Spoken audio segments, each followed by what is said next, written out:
Let's bring in Texas Lieutenant Governor Dan Patrick is with us. Lieutenant Governor, thank you for being with us. If you had a laundry list of things that you could put on the president's desk and say, here's what you can do through executive order to solve the border crisis, what would be on that list? Great question. Great question. First of all, go back to the policies of Donald Trump from the last year or two of his office. We had it shut down. President Trump's policies worked with Remain in Mexico. Secondly, you tell Mexico what President Trump told Mexico. If you don't deploy your military to stop people from crossing the border, we're going to put a tariff on everything you send to the United States. Third, you tell the Border Patrol that you're no longer in the hotel hospitality business, that you turn people back around and you send them across the river. So there are the three things we can do. Go back to Trump policies. You know, John and Sandra, it is not good for any guest to be angry in an interview. But I sat there and I listened to Schumer and I listened to these stories of these young women that have been killed and this young girl who's been attacked. What the hell did the president think was going to happen when you let 10 million people, criminals, potential terrorists, rapists, murderers, gang members cross the border? What did he think? This is all due to their policies.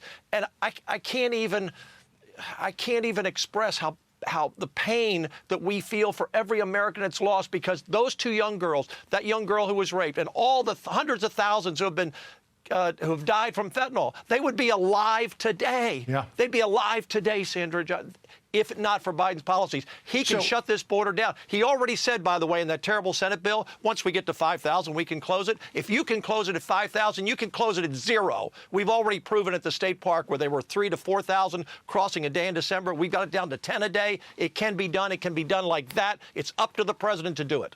Yeah, Lieutenant Governor, unless I've missed something, we haven't heard from the president himself on the murder of Laken Riley.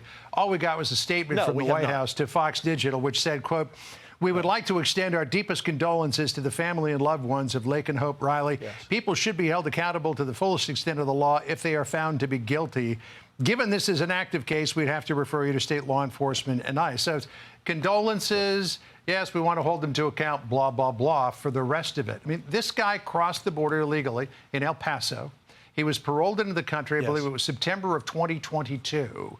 Along with tens of thousands of other people who may be ticking time bombs in this country. Well, look, John, he obviously has a cold heart. He's got a cold heart for all of these deaths that he's seen over these years. I don't know how he looks in the mirror, and he's coming to Brownsville on Thursday, like, thank you for showing up now after all these people have died.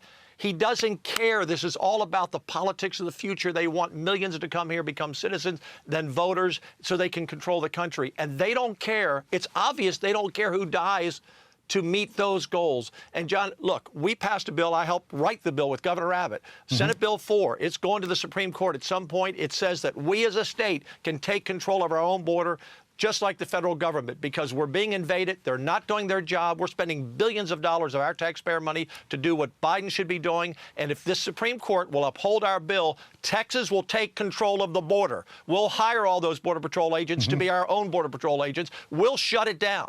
And there won't be any question about it. We've proven we can do it. We will do it.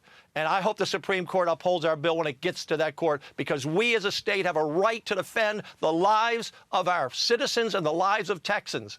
And I'm fed up. The governor's fed up. The people are fed up. And America's fed up. And in November, you better elect a Republican to the White House, because if you continue with Joe Biden or Kamala Harris or whoever they put up, this will continue. Donald Trump will get it done. We'll close the border. But we can do it sooner if the Supreme Court will let us.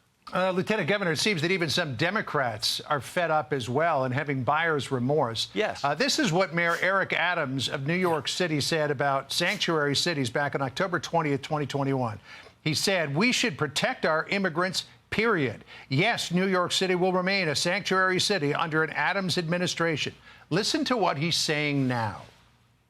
Those small numbers that are committing crimes, we need to modify the sanctuary city law that if you commit a felony, a violent act, we should be able to turn you over to ICE and have you deported. It is a right to live in this city, and you should be not committing crimes in our city for doing so. Right now, we don't have the authority to do so. Well, I guess it could be said that those sanctuary city chickens are coming home to roost.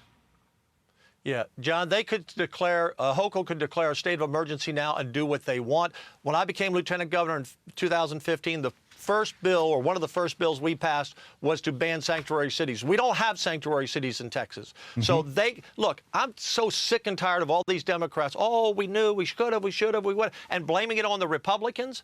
The Republicans, that Senate bill was a joke. We're going to let 5,000 people a day in. It would just continue the policies. The Democrats are playing politics, and it's dealing with people's lives every day, and America is fed up with it, and we're fed up with it. John, Sandra, thank you. My heart breaks for those families who lost those young girls, and it breaks for that family whose daughter has been raped by some person that should never have been here. Yeah, we're seeing all of these crimes committed by people who came into this country illegally, and you wonder how many more are there out there. Lieutenant Governor Dan Patrick, always good to catch up with you. Thank you, sir. Appreciate it. Yes, sir. Thank you. I'm Steve Ducey. I'm Brian Kilmeade. And I'm Ainsley Earhart. And click here to subscribe to the Fox News YouTube page to catch our hottest interviews and most compelling analysis.